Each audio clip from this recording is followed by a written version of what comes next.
So Marty, obviously the reason that we came to Japan this time is to try and investigate the kind of mindset behind this whole JDM style. Now the thing that stood out to me the most so far is when talking to these guys and saying, you know, when you're just using screws and just screwing things straight on, like is that kind of a style, or are you trying to be cool? And they just look at you with a blank face and say, I just had to put the wing on so I screwed it on. Yeah. Whereas in Australia, if you did the same thing, you'd be making some kind of statement. Whereas here, they're just confused when you say, why have you done that? They're like, why wouldn't you do it that way? And I was trying to figure out, I mean, is it because some of those cars, particularly the older drift cars, are so cheap? It's like, why on earth would you bother doing it any other way? I mean, you just make it work and then go and smash it around the track. It's exactly. not really to get cred, as far as I can tell.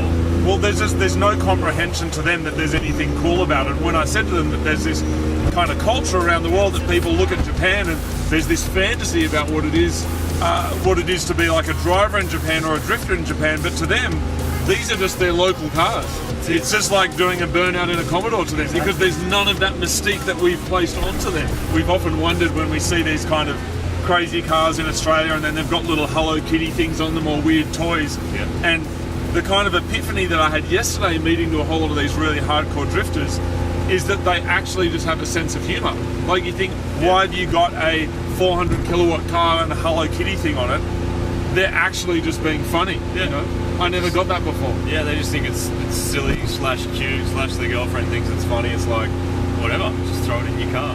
And they actually don't care what anyone else thinks. And it was like the guy we met yesterday whose car had the exhaust. He had like the Mickey Mouse and the Minnie Mouse. Yeah. And he's just like, yeah, it's funny. That's why I do it. But there seems to be this culture in Australia that nobody would do that because the car modification scene is taken really seriously. And in a way, it's been misplaced from the core of what they're doing in Japan, which is just making stuff that's fast, making stuff that's funny.